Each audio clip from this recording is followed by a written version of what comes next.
Welcome back to another FPL video. This will be the team selection video for Double Gameweek 27, and I'll be covering the likes of Blank Gameweek 28 and Double Gameweek 29, my transfer plans in future weeks, which also could involve a bench boost being activated very soon as well. I activated my wildcard in Gameweek 26, a lot of downs, but also some ups, and I'm still quite positive about this in the long term. Remember, with the wildcard, yes, you do want an immediate impact, but ultimately you also want some long-term games, and it could be quite slow and steady, but that's what I'm looking to go for, and I'm still very confident in what I've built in my 50-man squad. But if you end up enjoying this video, be sure to drop it a like. Let's try to get this over 300, and we're also looking to push on towards 20,000 subscribers and beyond. We're making great progress in recent weeks. Thank you very much to all the subscribers, those that like the video, those that comment, the patrons, channel members, and those that send in super chats. You're much appreciated. But let's jump straight into this video, starting with my review of Gameweek 26.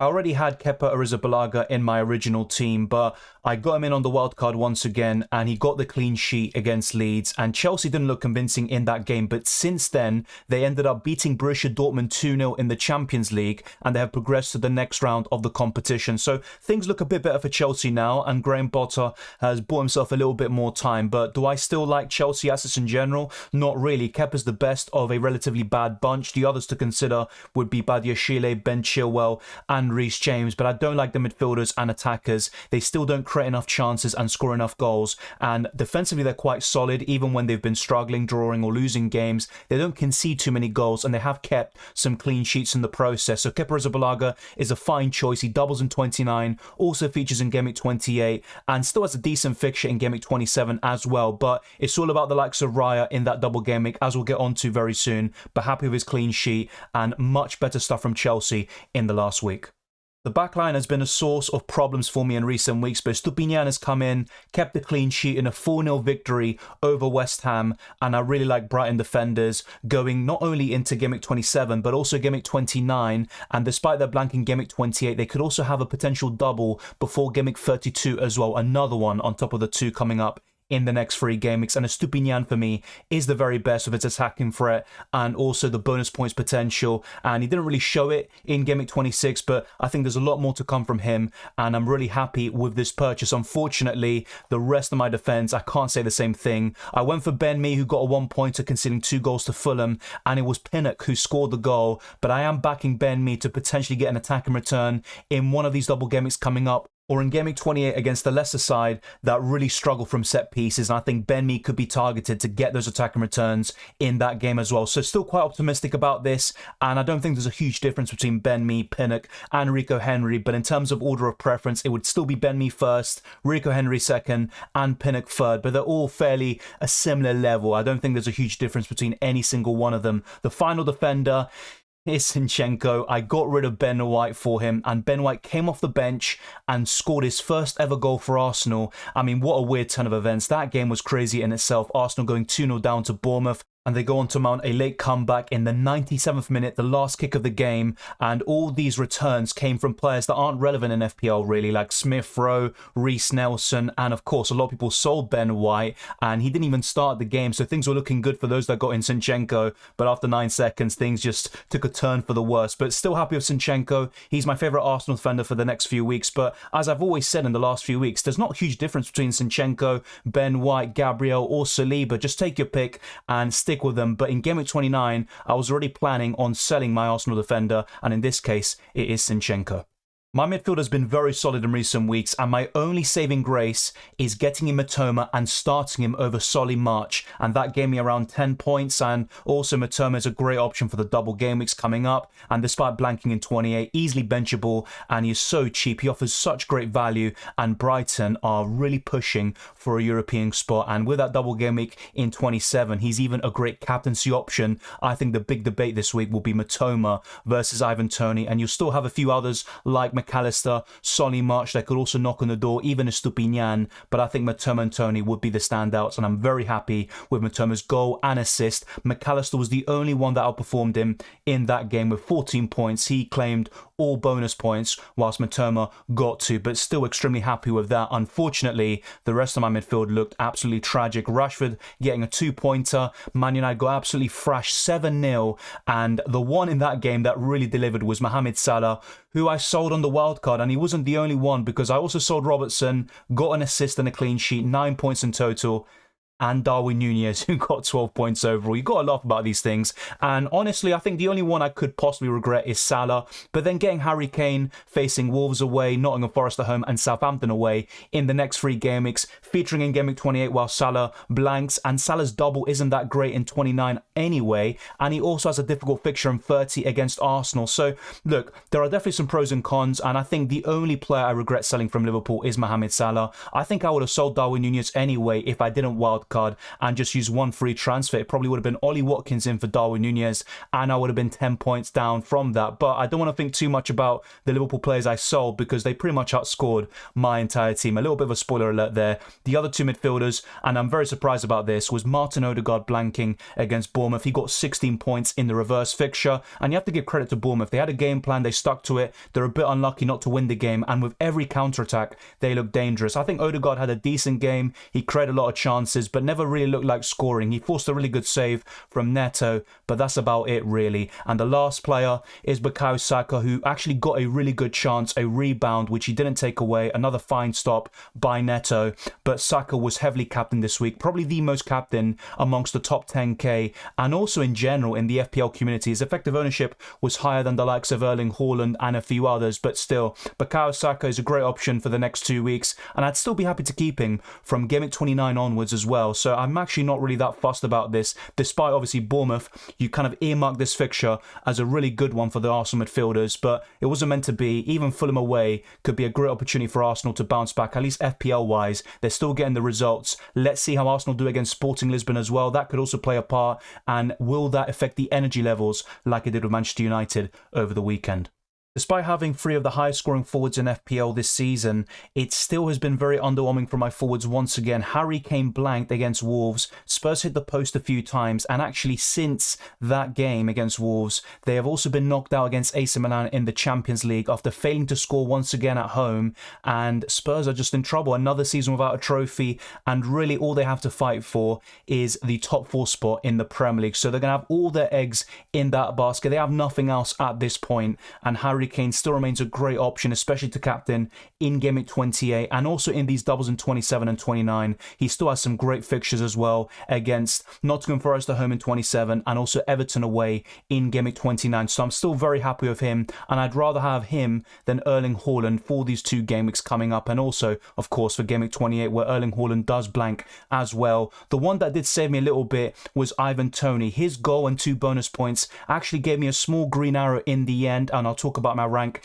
in the next segment here. But ultimately, apart from Ivan Toney, the rest of my forward line was very underwhelming. Even Erling Haaland, he got an assist, but that's pretty much it. And any returns he got actually gave me a red arrow because I didn't captain him, and his effective ownership still remains absolutely crazy. But I'm looking to sell him for Ollie Watkins, as I discussed in recent team selection videos and streams as well, and that would be in game week 28. If you were to wildcard in game week 27, I probably wouldn't include Erling Haaland, so check out my best wildcard team video for the new 15-man squad that I would probably go for if I were using the chip this week instead of in game week 26, which I did. But now let's jump into the ranks, the points I got in game week 26 before moving on to the team selection in game week 27. It didn't help that my captaincy also failed this week. I only got 49 points, and that Liverpool trio that I sold plus Ben White easily outscored my entire 11-man squad in game week 26. And my overall rank still went up a little bit, and Ivan Toney is one of the main ones to thank, as well as Mitoma. Apart from those 2 and maybe a Stupinian, you could say, Kepa, maybe another one to add.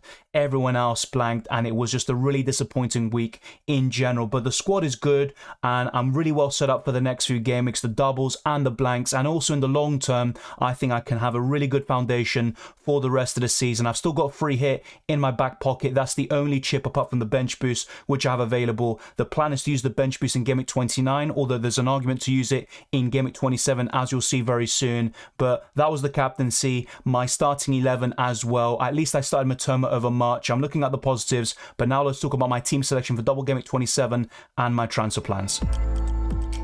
Usually I go for Kepa Arrizabalaga in goal, but with David Raya having a double game week, it's very simple to start him. And I could see one clean sheet against Everton away or Southampton away. Now, Brentford aren't that great on their travels. They actually have a great home record where they've only lost to Arsenal. But in away games, it's Toney that really steals the show, and their defenders might suffer a little bit as a result. They could concede in both games, even if they pick up a win in one of those two matches. But the fixtures are favourable, and Raya has a high ceiling due to the saves and bonus points. So I'm expecting some great things from him, and a lot of Sanchez owners might be considering a move to steal, and they already have a triple up in Brentford, to be fair. And honestly, I would try to go to Raya if you haven't already. He's the best goalkeeper for the next 4 or 5 game weeks. After that, the fixtures turn for Brentford, and I would be concerned, but for the immediate short term, there's no one better in goal than David Raya. I'm going for the same back three as I did in Game Week 26, and Estupiñán is probably the only defender I would consider for the captaincy in Double Game Week 27. He's got some great fixtures. I can see one clean sheet and possibly one attack and return. If he can do both of those in the same game, he could easily be in and amongst the bonus points. So I'm actually expecting some really good things from Estupiñán, probably the most out of all my defensive backline if you also include the goalkeeper. But next up is Ben Mee, and I think you could also consider a double up in Brentford offensively with someone like Jensen or Mbeumo to also target alongside Ivan Toney. But I think a double up in Brentford defensively would be my preference overall. But it's worth noting that their away record isn't that great, and you wouldn't be too surprised if Brentford conceded in both games as well. The last defender is Kieran Trippier with a great home fixture with Wolves and with Newcastle. You can even double up on them defensively this week, especially if you don't have these Brentford or Brighton assets in Double Game Week 27. So maybe someone like Botman, Fabian Schär or Burn to couple alongside Trippier could be really enticing and reward you in Game Week 27. I'd actually rather go for that than go for someone like Zinchenko facing Fulham away, where I don't see Arsenal keeping a clean sheet. So I think I have the 3 best defenders in Game Week 27. On a free hit, I'd probably have the exact same backline, but you may disagree, especially in terms of the choice of the Brentford defender, and there's always going to be arguments for Pinnock and Rico Henry. Honestly, I don't think any of them are that great in general, but they also tick so many boxes and help you navigate the next 3 game weeks with ease. The midfield has been very disappointing, and of course I sold Salah on the wild card, and maybe a move to get him back in is on the cards, but not right now. I'm seeing a lot of clamour now to get Salah back in for Game Week 27 facing Bournemouth away. He's got a great record against them, don't get me wrong, but Liverpool have struggled a lot on their travels this season, and you really want to target these double game week players, and Mitoma for me is the best by far. I wouldn't go for a Brentford midfielder personally. If you had to pick one, it probably would be Jensen, but I'd go for Mitoma, and he would be my preference over March, and then McAllister in 3rd place. It's really close between all 3 of them, and I think Mitoma is probably the standout, the most exciting player, the most likely to get goals and assists, and since the World Cup he's been the most consistent, you could argue, and I'm backing him even for the captaincy potentially. It's a toss-up between him and Ivan Toney, and I might actually switch between one and the other as we get closer to the deadline, but Mitoma is a fantastic choice. I'd highly recommend him if you don't have him already. The next midfielder is Solly March, who I benched in Game Week 26. He should have got a return in that game, and I'm expecting him to in this game week. He actually returned a double-digit haul in one of the reverse fixtures in this double, so I'm expecting something quite similar here. And if he could even get 7-8 points, I'd be quite happy with that, to be quite frank. And Solly March has also got some really low ownership, around 8%, which is quite surprising. I thought he'd be a bit more popular, but honestly, take your pick of these Brighton midfielders. There's 3 to choose from, and even McAllister is a great choice on penalties, but I actually prefer Solly March, and more importantly, Mitoma, who's been absolutely electric since he's joined Brighton this season. The last 2 midfielders would include Rashford at home to Southampton, one of the best captaincy options from the single game week players, and I still prefer the kind of double game week choices like Mitoma, Ivan Toney, and even someone like Estupiñán. But if you want to go for someone who has one game, Rashford is probably the one for me, even over Salah facing Bournemouth away and Harry Kane at home to Nottingham Forest. But there's definitely a debate to be had there. But Marcus Rashford, you can't forget what he's done since the World Cup, and also over the course of the season. He's been absolutely terrific, shown some real consistency as well. He missed a big chance against Liverpool, and I think he'll bounce back, and Man United will produce a big response and performance against Southampton. And the last midfielder is Bukayo Saka, the only Arsenal player I'm starting this week, which is a bit of a worry. I've got the likes of Odegaard and Zinchenko on my bench, and I wouldn't be surprised if my bench gets 15 points or more, which would be a really good bench boost actually. And that's why if you are wildcarding in 27 or you wildcarding in 26, you could consider the bench boost in 27, but I think generally the bench boost in 29 will be more profitable with more double game weeks and more teams involved.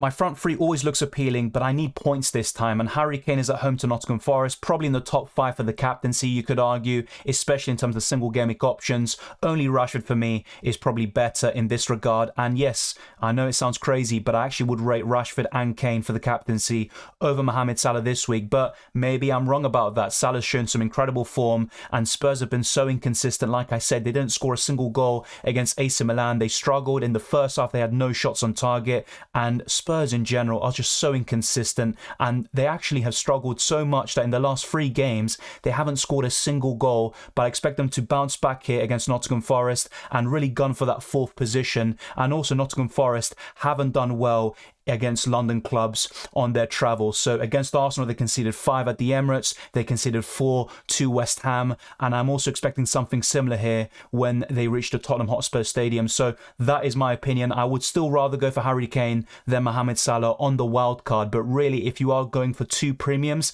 then maybe the debate is to go for Salah on the wild card instead of Erling Haaland. But Harry Kane for me is still someone to include in this wild card despite Spurs' recent form, and Harry Kane also looking a bit toothless in some of these games as well. But now the next big one is Ivan Toney, who in terms of the algorithm, Fantasy Football Hub or any of these sites that you may use, he is actually the highest in terms of predicted points of any player, and that's why he'll be a very popular captaincy option this week. And his ownership is also significantly higher than the likes of Mitoma, because many people might go for McAllister or March instead. But Ivan Toney for me is definitely worth considering. His penalty record is insane. He's never missed for Brentford, and if he gets a penalty here, he's probably almost guaranteed to score. Hopefully I haven't jinxed it there, but the fixtures are actually really favourable for Ivan Toney, and despite Brentford struggling on their travels, Ivan Toney doesn't. And yes, he might get some 1 or 2 pointers, but he also gets a lot of 8 or 9 pointers, getting those bonus points along the way whenever he scores. So Ivan Toney is a fantastic choice this week, and also for the next 2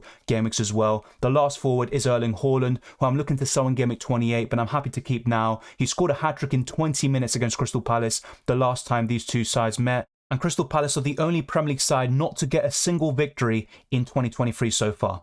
We only have the captaincy and the bench to sort out now. So Kepa Arrizabalaga is here with Martin Odegaard, Zinchenko and Botman. I might change the order a little bit and put Botman ahead of Zinchenko, but everyone on the bench will stay there. And the bench boost looks really promising in game week 27, but in game week 29, it looks even better. But it's not just about the quantity of fixtures, but also the quality. And FPL is also full of surprises, as we all know by now. But in terms of the captaincy, I'm currently favouring Mitoma, and Ivan Toney is my vice captain. This could easily switch. I don't see myself captaining another player, even though Solly March and Estupiñán are tempting as well. Marcus Rashford has a great single game week fixture. The same goes for Harry Kane. Erling Haaland is always a choice, of course, and Bukayo Saka could do well against Fulham. But really, I'm looking at 3 players for the captaincy, and it's Mitoma, Ivan Toney, and Solly March, which could be a great differential as well. But now let me go to FPL.team and show you my brief transfer plans for game week 28 as well, because I'm looking to roll the transfer in 27. I'd had 2 free transfers in game week 28, and that could give me a lot of flexibility,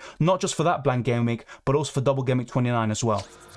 My original plan for blank game week 28 was to make 2 free transfers, bring in Maddison for Solly March and Ollie Watkins for Erling Haaland. This still looks very likely, but I could still save a transfer possibly, stick with 10 men in game week 28, or go for another midfielder instead of James Maddison. But this is still looking very likely to bring these 2 players in. Watkins is almost a certainty to come in for Erling Haaland in game week 28, and I think the bench speaks for itself. All of them are blanking. Everyone in my starting 11 has a fixture, and obviously the only one on my bench that has a fixture is Raya, but I might favour Kepa Arrizabalaga instead. And in game week 29, I could bring in the likes of Bruno Fernandes and Luke Shaw, and this looks like a fantastic bench boost team. And Bruno Fernandes will be coming in for Martin Odegaard, and Luke Shaw will be coming in for Zinchenko. If I wanted Salah, I could do that, and he would come in instead of Fernandes for Odegaard, but I would have to go for a cheaper defender than Luke Shaw, someone that costs 4.7 million or below. Let me know which defender you would recommend, and would you go for that 4.7 million or under defender?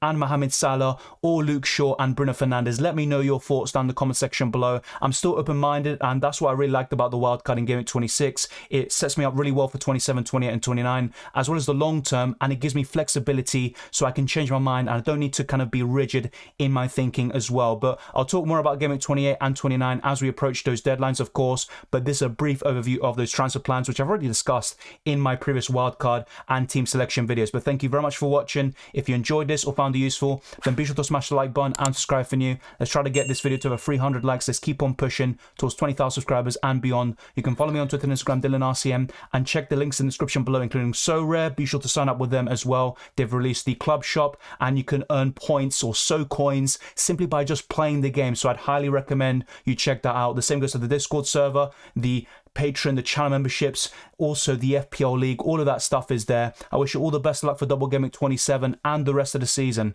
and I'll see you next time.